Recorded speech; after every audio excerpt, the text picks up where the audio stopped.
Now, for the past few years, the Gulf of Guinea has attracted international attention, both for good, but mostly negative reasons. But let's quickly look at the positive attractions.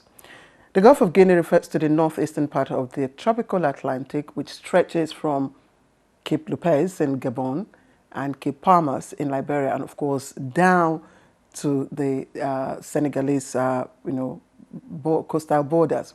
Now, it covers a surface area of more than 2,300 square kilometers, of course, with rivers Niger and the Volta draining into it. Countries that are located within the Gulf of Guinea would include Cameroon, but of course most ECOWAS countries, including Nigeria, Ghana, Togo, as well as other islands such as Sao Tome and Principe. Now, the Gulf of Guinea is described as an economic life wire for both coastal and landlocked West African countries, and also serves as an invaluable link to the rest of the world. It is home to 70% of Africa's oil and gas and 5% of energy reserves. Now, back home, Nigeria's territorial water sits comfortably on the Gulf of Guinea, which is a major shipping route for our exports and imports, especially of our crude oil.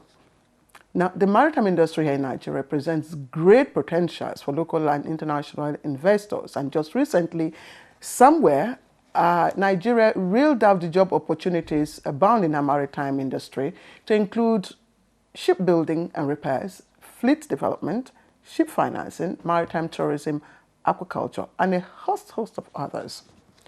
However, the Gulf of Guinea, particularly the Nigerian waterways, have in recent times become a nightmare route for vessels and crew members. It has gained notoriety as the most dangerous waterway in the world, and the sheer number of pirate attacks, hijackings of vessels, kidnapping, and hostage-taking have heightened insecurity in our waterways. They are also avenue for transnational crimes, such as illicit trade in crude oil, unregulated shipping, trafficking in drugs and persons, as well as proliferation of firearms. Now, for the past 3.5 years, the leadership of NIMASA and its partner security agencies, including the Navy, have been strategizing to reverse the trend, or at best, deter piracy and other insecurity on Nigeria's waterways. Conferences have been held, new laws passed, but most importantly, there is evidence of political will and commitment from the leadership in the maritime sector. So, what are the gaps? On Late Edition this week, we foray into the Gulf of Guinea to see how the relevant authorities are taming the rising tide of maritime insecurity. I am Claire Adilabu Abdulrazak.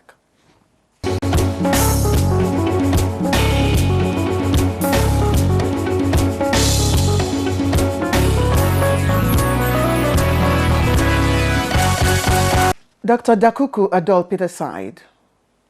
Now, precisely 3 years and 7 months ago, he assumed office as the Director General of the Nigerian Maritime Administration and Safety Agency, that's NIMASA. So what prepared Dr. Dakuku for this assignment? Let's begin from the academics.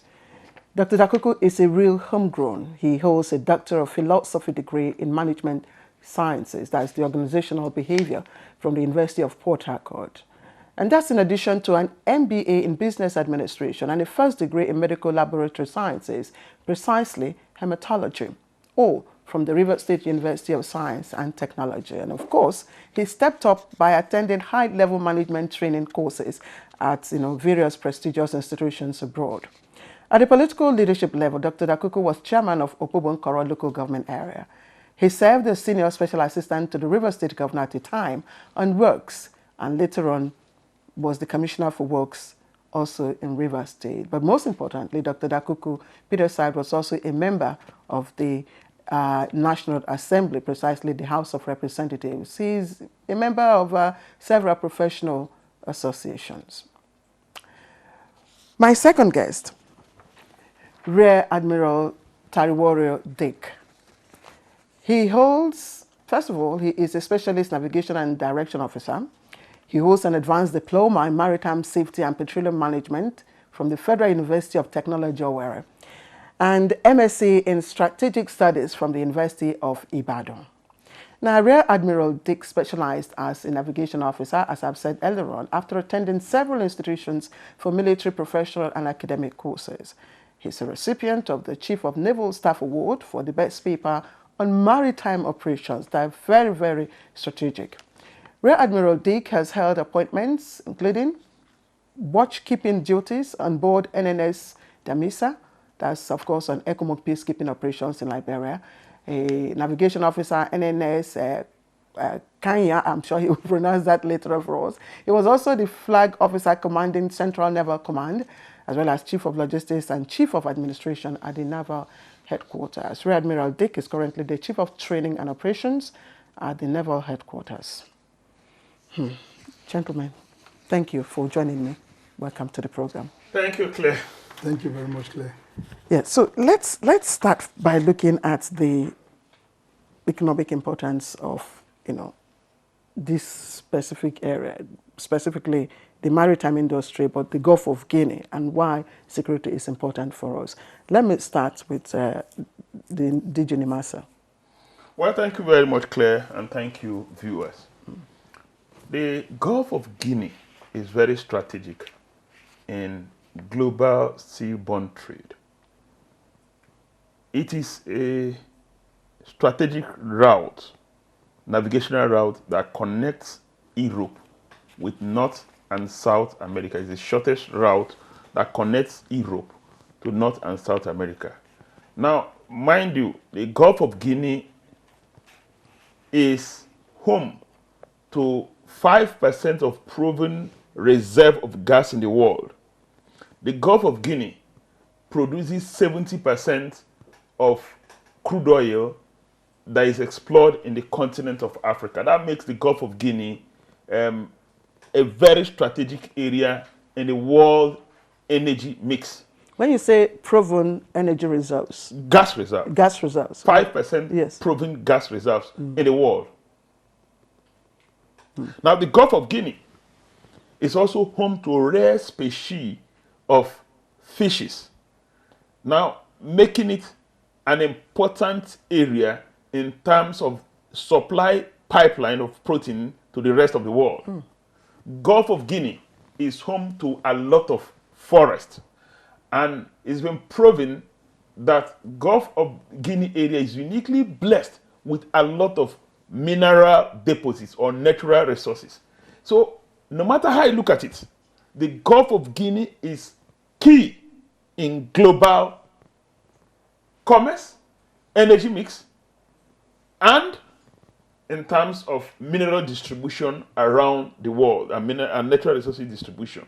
And so that is the Gulf of Guinea for you. That's why there's global interest in the Gulf of Guinea region. So if we are to, vividly describe this, seaboard we are talking about, Rear Admiral, that will be, if we have a mental picture of the map of Africa, for those who don't know, that will be the area from Gabon in the southern part. Angola. Okay. Thank you very much, Claire. And viewers, normally when you're referring to the Gulf of Guinea, you are looking at the span of countries from Dakar in Senegal to Luanda in Angola. That is the area we are referring to as the Gulf of Guinea, wherein lies Nigeria, of course. And of course, he has told you of the huge resources there, and the fact that in that particular area, you don't have any choke points. If you want to transport oil, the choke points in North Africa is not there.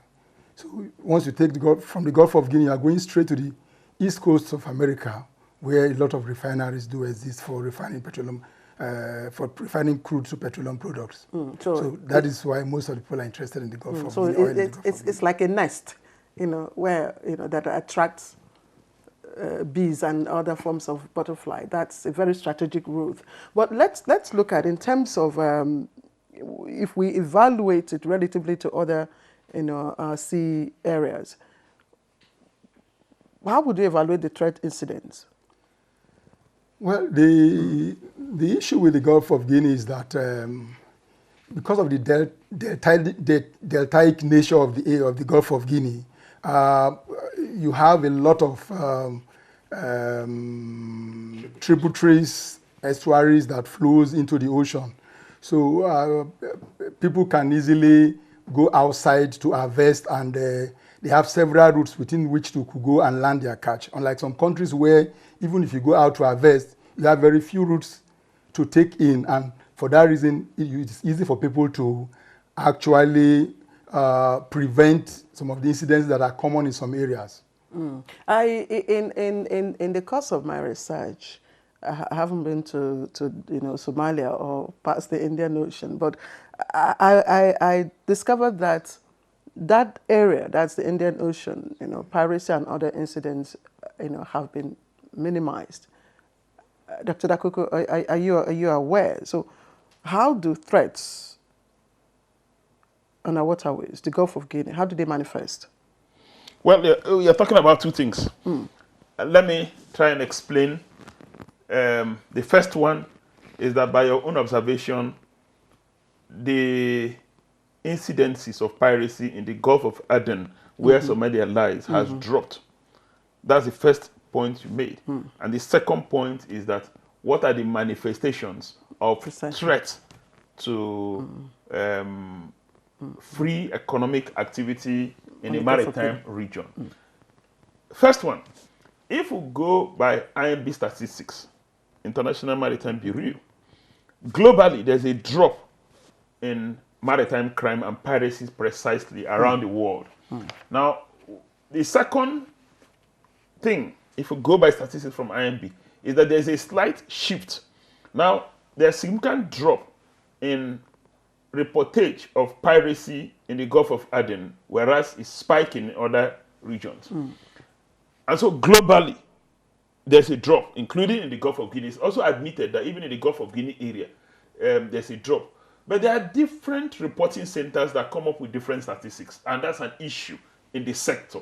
Now, but again, if you take us to the second issue, manifestation of maritime crime and piracy or threat within an environment. In fact, they are multi-dimensional, starting from piracy, which is the apex. And these are activities, crime that occurs at the high sea, not necessarily within our exclusive economic zone. Then, of course, we have sea robbery, which is a common manifestation in the Nigerian case or in the Nigerian waters. And very often it's been referred to as piracy, even when it is sea robbery within our inland waters. Now, of course, there is kidnapping for ransom, which is also common around our own region. They may not necessarily be pirates because it takes place in inland waters. It depends on the definition and perspective. The recently signed into law anti-piracy bill precisely defines and distinguishes the different crimes. Of course, you have another threat: the stealing of crude, the breaking of pipelines, stealing of crude, then illegal, unregulated and unreported fishing within our coastal waters and within our exclusive economic zone. So there are several manifestations of threat to safety and security and peace of doing economic transaction within our waterways or within our maritime ecosystem. So it manifests in different dimensions. You touched on something which is very critical, the IMB report. And I've also, read about people, studies and reactions to that report, which had shown or shows or claims that the Nigeria's exclusive economic zone, precisely, is the most dangerous part of the Gulf of Guinea. And in fact, if I may quote what it says, all waters in and outside Nigeria are risky. You want me to respond? Yes. Are you contesting that?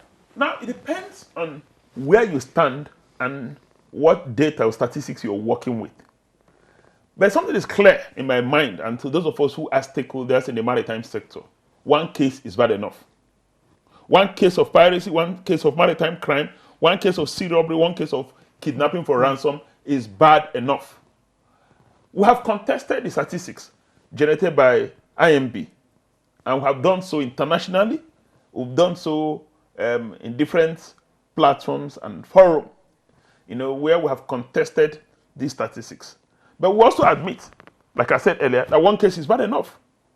Now, there are different reporting centers. We've had cases where attempts by foreign vessels to conduct illegal activities within our waters is reported as a case of piracy. Gentlemen, I know that we want to contest, most international reports or statistics, several, except of course, even the ones that NBS, issues, we contested. But that's not the issue. Admitted so. Yes, that's not the issue. Like the DG said, one bad case is enough. So, Rear Admiral, are waterways under threat, considering the various manifestations of, threat cases? I wouldn't agree that our waterways are under threat. There is nowhere in the world where crimes do not take place. It is just the interest of those reporting it that will make it appear as if that is only where it's happening. For us in the Navy, we ensure that at all times we are outside at sea to safeguard those who are doing genuine business. Like we have vessels always in every command is outside. We also have the various maritime domain awareness facilities that help us to identify vessels doing various activities at sea, and possibly with that we vector our vessel on patrols and even at times helicopters to observe what is happening. So we are doing a lot to ensure that the waterway is safer as against what people think we are not doing. Because the thing is, the Navy as an institution is just working silently to support the economic prosperity of the country. Mm. Okay, if you permit me, I'd still like to work with the IMB statistics, which talked about the fact that between 2018 and now, the spike of, maritime incidents, was high.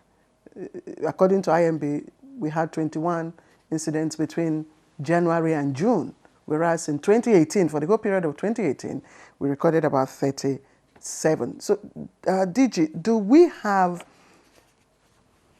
a sound understanding of the dynamics, that maritime challenges, present? I think we do. If you ask me, I'll say precisely that we do. There are gaps that need to be addressed, but whether we understand the dynamics and the challenges, we do. Mm. I think if you ask me to go further, most of the challenges we face occurs in our inland waters. And like Admiral Dick said, we have one of the longest inland waterways in the world. We have a large deltaic footprint with tributaries and estuaries, which makes it difficult to fight crime in the inland waters. These are shallow waters that you can't really take deep vessels to patrol and fight crime. But again, we're also doing a lot right now in conjunction with Nigerian Navy. The Navy is building light crafts, that can really move at very incredible knots within the deep inland waters. Now, there's also another dimension of it, the manifestation of those who attempt to steal crude. That's something the world has refused to acknowledge, that there's been a drop in crude oil theft. Now, the other thing is that we've also tried to harmonize. Criminals take advantage of overlapping role of the different enforcement agencies or security agencies. And that's one good thing we've done as a country. We now have a harmonized standard operating procedure for the various agencies that work in the enforcement area within, even including our inland waters and within our bigger waterways. So, yes, we admit that there are issues. The reportage might be magnified, but I believe that we're on top of the situation. I'd like for us to also explore further what could be the trigger, for the rising incidents, if you permit us? Because you've both talked about the structure of the Gulf of Guinea with the tributaries and the estuaries, which make it even more difficult to navigate. So could the challenge be more of a structural challenge? Or is it that governments of countries, located within the seaboard, it's just an oversight, they just, normally because of the land, they just, it just escapes their, it escapes them. Thank you, madam. If you realize something, you see, most maritime crimes, some are international in nature, because, for instance, a flag state of a vessel could be different from the ownership of the vessel. It could be different from the cargo of the vessel and the crews of the vessel. So you have this issue where, in the Gulf of Guinea, for instance, from Ghana to Angola, the crimes you most likely come across there is the issue of piracy. While if you go from Ghana towards Senegal, what you come across mostly is the issue of drug trafficking. Yes, that is why you realize that countries like Guinea-Bissau, countries like Gambia, you always be hearing of seizure of drugs, but those are not common things here. And the point is, maritime crimes they migrate even within Nigeria. The criminals migrate from one type of crime to the other once they know this one is not paying, and the effort made by government to arrest them and prosecute them is becoming much more potent in a particular area. I'm saying this because in the Gulf of Guinea, especially like in Nigeria, in the Niger Delta, we have more than 3,000 creeks and rivers. And it is difficult. Most of these 3,000 creeks and rivers are not even charted, because the interest is not there. Yes, the major rivers that are charted, you could just talk of Lagos, you could talk of Warri Channel, you could talk of Port Harcourt, you could talk of Calabar, and Bonny. Most of that are not charted because the interest is not there for those who started the charting. It's even of recent that Nigerian Navy, based on one of our responsibility, have been able to provide for the first time an indigenous chart of the Lagos Harbour. So we are making effort now to chart other waters. That will make deployment much more easier for us. And with these 3,000 creeks I'm talking about, these are the routes for people to move from villages from one village to the other. It's like somebody telling you, I'm moving from Kaduna to Saminaka, and he had an armed robbery attack, and if it's in the Niger Delta, they will just tell you that is a piracy attack. So you must understand, because that area is purely river, and anything that happens there, it is reported as piracy.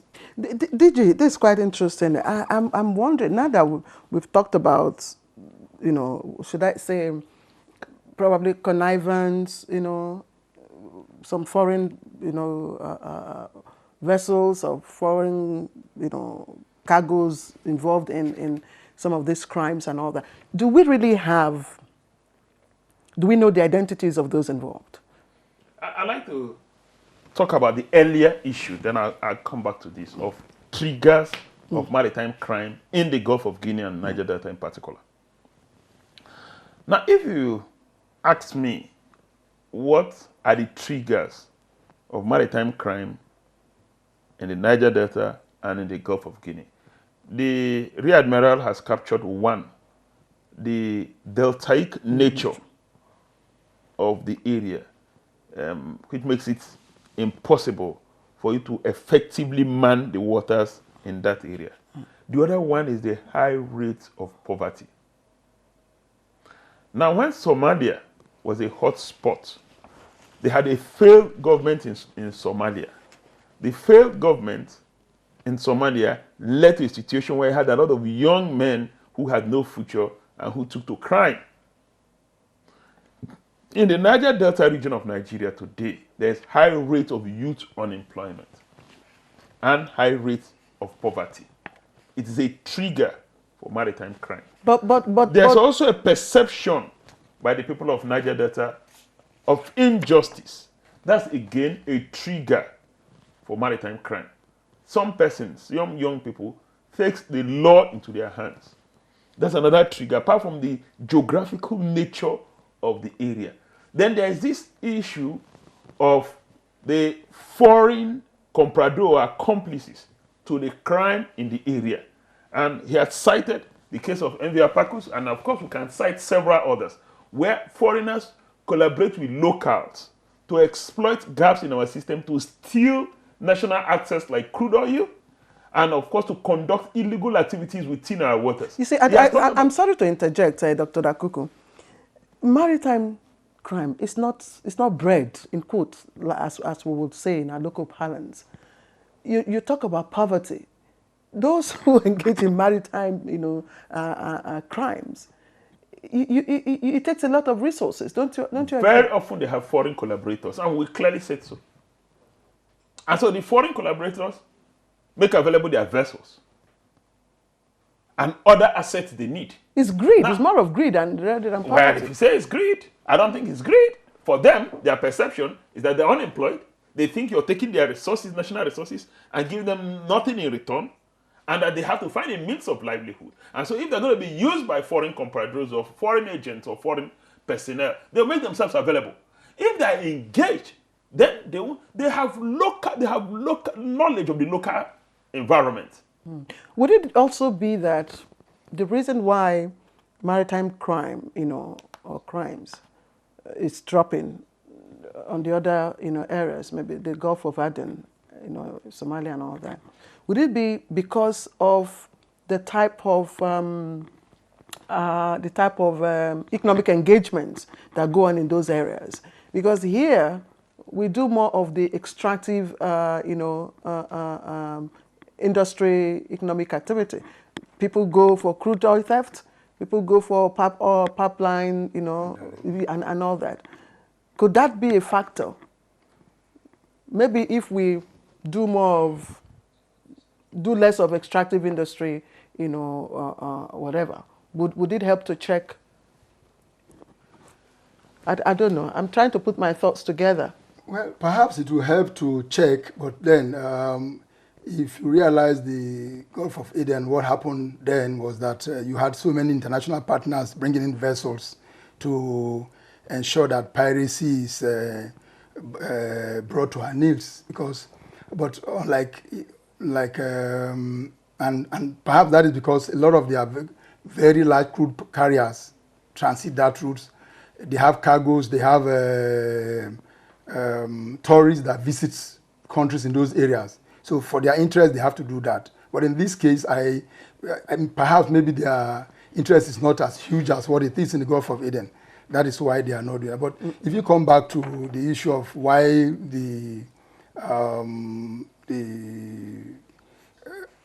we have the problem we have in our backwaters in terms of being involved in crude oil theft, and you were saying normally it's not it doesn't come cheap. Yes, you have people who are criminal entrepreneurs. You only see them in the daytime. You see them as gentlemen, but in the night they are something else. There are evidence for that to this statement, but then those are not things you just say on the screen. But why I say that is because you have situations where we destroy a particular illegal refinery, and maybe a month later, you go there, somebody's reactivating that same refinery. Maybe because the cost of reactivation is relatively low, but the profit margin is high. But the boys you meet working there, of course, are not the owners. They are only working on. If they had gotten better jobs, because where these refineries are places that are not easily as accessible. The living standard there is very poor. But when they look at how much money they can make, they are happy to work there. There was a documentary by a reporter who tried to say most of them that even work there, they are schooled. I never met them. Well, I can tell you because I've lived in Rivers, for instance. I've lived in Bayelsa, and I've stayed in these areas for a very long time. I've also reported, and I know there are quite a lot of illegal, mining sites, especially in the area in Eleme Axis.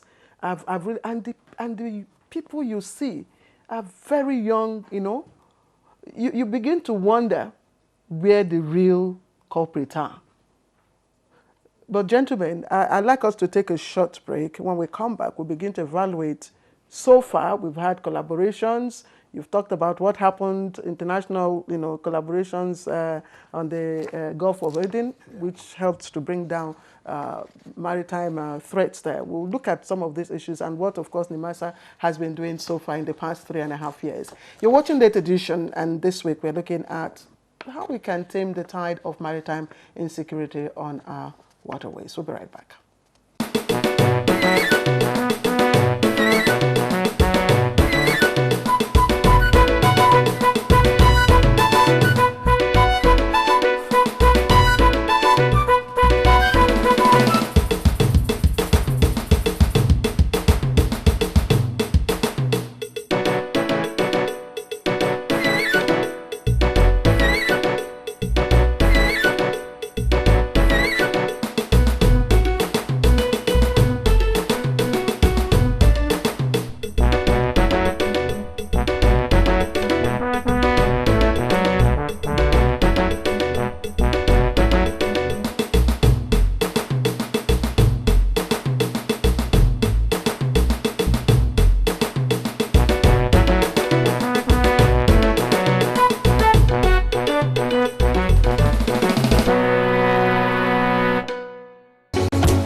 Welcome back. You're watching Late Edition, and this week we're looking at how we can stem the tide of maritime insecurity on our waterways and as well as the Gulf of Guinea. And my guests today are the DG NIMASA, Dr. Dakuku Peterside, and Rear Admiral Tariworio Dick. Gentlemen, thank you once again for joining me on the program. NIMASA is the designated authority that, of course, oversights the maritime industry and regulates activities. I'm wondering, let's try and evaluate, some of the initiatives, at least during your leadership, that have come up to address this challenge, and what impact they've had on the industry. Well, thank you very much.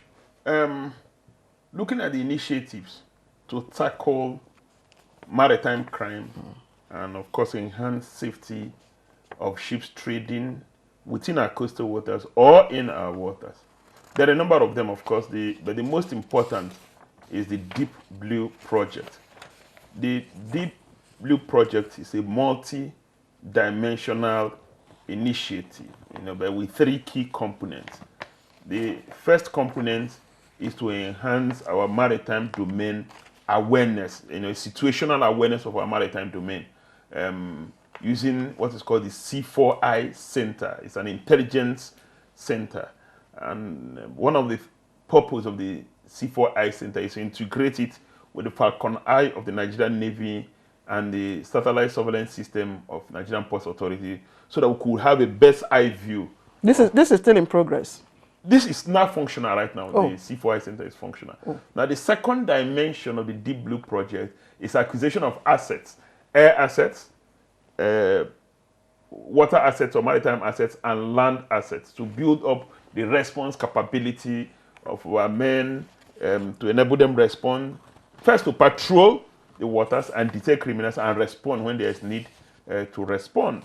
The third dimension of it is the capacity building of our men, especially men of the Nigerian military, to again respond to threats and to also enhance their capacity to patrol. That's basically what the Deep Blue Project is all about. It ties into what is called the NIMASA Total Spectrum Maritime Security Strategy, which has 4 dimensions of its own. Now, the Deep Blue Project has not taken off fully, but the C4I Center is running. When it takes off fully, we believe that it will contribute to drastic reduction of maritime crime and incidences within our waters. The second dimension of what we're doing, apart from the Deep Blue Project, is that we have pushed for a legal framework, because very often when these pirates are arrested, prosecuting them becomes a challenge. We've pushed for a legal framework and we have enjoyed the support of the National Assembly and of the President. The President, on the 24th of June, the President signed into law the suppression of piracy and unlawful acts at sea bill into law.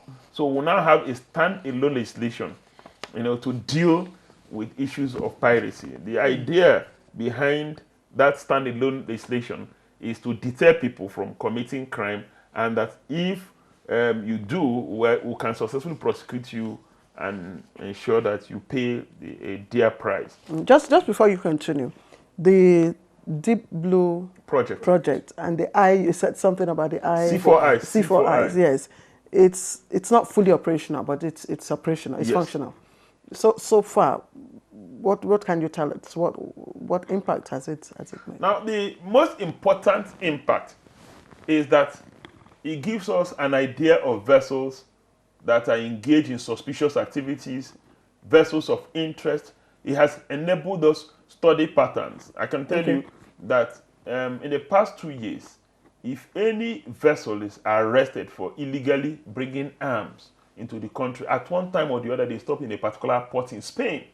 So that's, we're doing analysis. It's been able to give us data. With data, we analyze this data, observe trends, and study patterns. That's one advantage the C4I Center or the Maritime Domain Awareness Asset has given us. So we've been able to study patterns. Now, most vessels that were arrested for drugs, we can tell you that most vessels emanate from a particular area. We've studied that pattern. Now, most vessels that are involved in illegal activities in our exclusive economic zone, especially those who are involved, most of them are visiting our ports for the first time, and we have a record of they putting off their AIS at so you now have a database. You have a database. You take note of patterns, trends, and it gives you an idea of what to look at for vessels of interest. That's one advantage. So it helps you to monitor effectively what vessels are doing and what kind of vessels are coming. Exactly. When they put up their AIS, yes. When they do ship-to-ship transfer illegally, and when they embark in illegal activities, when they come into our waters, they don't stop anywhere, they don't talk to anybody, they exit our waters, then there's something going on somewhere. When they do dark operations, and there are a lot of things that we have capability to deal with right away. The Admiral, this sounds quite interesting from the naval perspective. Yeah, thank you very much. Actually, for the Navy, the motto of the Navy is onward together. So the Navy is always ready to partner anybody. We've been partnering the NIMASA as far back as 2012, where we have an MOU and we have a Maritime Guard Commander.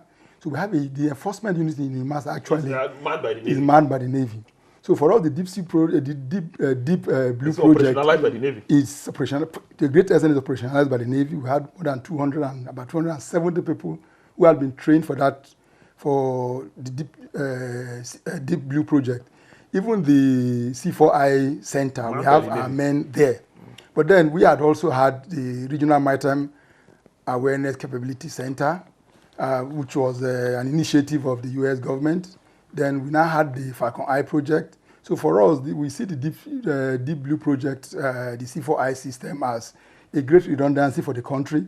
So what we see, they too could see. What we miss out, they could miss out. So perhaps with time, what we'll do is, maybe, like you said, we either integrate or we slave the systems. But I wish to also state that the Falcon Eye project too has decks for stakeholders, because like I told you, our motto is onward together. So we have decks for MPA, we have decks for NIMASA, we have decks for the Air Force, and the decks for the police. So, but it has not been fully, we don't have 100% operationalization of that program. Why? Because we had, there are 3 sites where we should have the over the horizon target radar that has not been fully built because the sites were not available of recent. You have one in the Bonny area, one in Bayelsa, and one in Delta. We had the sites for Delta and Bayelsa released to us, but the site for Rivers is what we are waiting for. when we get those sites, then we can now have the Falcon Eye will now have radar coverage of the whole coastline up to EEZ. And that is the area most times when you hear the issue of irregular, unreported and unregulated fishing. That is the area they fish. Like the Lagos area, because of we have our radar is already there. We could see vessels operating there, IU vessels. But what they do is they just stay slightly outside our EEZ. Okay. So even if you are going to sail a vessel, they will see you coming and they will tell you are not in your waters.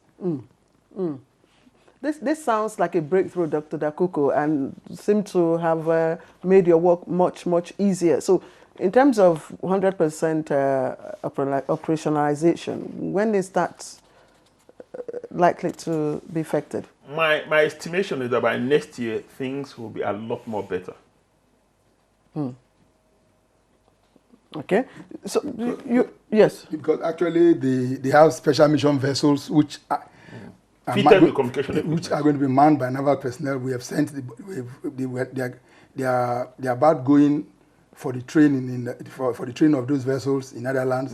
Then they also have aircraft which will be manned special by mission aircraft, particularly helicopters, will be manned by naval personnel. You know, when this sounds so, so true. I mean, too true to be real, but good initiative and good progress made. Dr. Dakuku, you were talking about the law on suppression of piracy and all that, and I'm wondering what difference this will make, since we've got so many laws. Now, it will make a lot of difference. This law is unique. Like I said, it domesticates 2 conventions of the United Nations. The Suppression of Unlawful Acts at Sea Convention, United Nations Convention of the Law of the Sea. It has situated prosecutional powers better. Okay. That's also giving powers for anyone who is suspected to have committed maritime crime to be brought back into the country and tried. Again, includes the fact that you can seize assets of those who are convicted, or any assets used to commit maritime crime and proceeds of maritime crime. I think there's enough deterrence in the new law. It has also empowered a lot of, precisely NIMASA and other enforcement agencies to take proactive steps. Not just the Federal Ministry of Justice that he to handle prosecution. Now other agencies can handle prosecution. There are at least 20 new clauses that the law introduced. And so that's the same law? The same law. It's something new and it's something with teeth to bite. So believe it, that it will enhance the fight against maritime crime and piracy. Rear Admiral, I'd like for you to also speak, to the issue of the law and its impact, and also talk to us about international cooperation. Yeah. For the law, most times when we arrest, we are not a prosecution agency, so we normally hand over as appropriate to EFCC, the police, civil defense, in some cases to NIMASA where they have infringed on the laws of NIMASA. So when you have a law, and in some cases too, we are informed that there are no appropriate laws to prosecute them. So with such a law like this, we believe that to make job easier for us. So when we are handing over, we know that they can be prosecuted easily and they can get conviction. We have laws. Sometimes enforcement is also a problem. When you make arrests or you apprehend criminals, you hand them over to the relevant agencies. Enforcement, and of course, justice dispensation is also a factor. That enforcement will be better now. You're so optimistic, Dr. Dakuku, but I want to also I believe you. Let's look at again international cooperation. I asked yes. Honestly, for international cooperation, the Navy had been having serious cooperation with a lot of other navies of the world. For instance, since 2009, we have Obangami Express, which is a maritime security operation conducted in the Gulf of Guinea, and most times, most of the countries in the Gulf of Guinea and even beyond European countries come to participate. We also have the exercise NEMO that is organized by the French government, and it's also a maritime operation, maritime security operation exercise, and it has been helping us. Like for this year, we had the exercise of Bangami, and we have had the exercise NEMO. We also had the exercise, Operation Junction Ring, in collaboration with the U.S., France, and other countries. That one was actually a maritime law enforcement operation. Within that period, several arrests were made. We had a situation where a vessel was outside our waters. It was boarded and realized that they didn't declare they had weapons, but we found weapons there, and some nationals were apprehended and handed over to Interpol for prosecution. We still cannot say that our waterways are absolutely safe, for Is there vessels, anywhere in the world that is totally safe? We still cannot say that our waterways are safe. We still cannot claim that. Can we, Dr. Dakuku? Of everything that you've told me today, can we now say yes, okay, Nigerian waterways is safe, for investors and investments? One thing all stakeholders must acknowledge is that Nigerian waterways is work in progress. You can't say that any water is completely safe. But what I want the world to appreciate is our commitment to making our waterways safe for navigation and economic activity. So what's the end point of the global Maritime Security Conference, for which you have gathered, quite a number of countries in Nigeria? The end point, if you ask me, is international collaboration and partnership. We want to get the world to understand the nature of the challenge in the Gulf of Guinea, the world to partner with us, states of Gulf of Guinea, to man or manage or secure our waterways.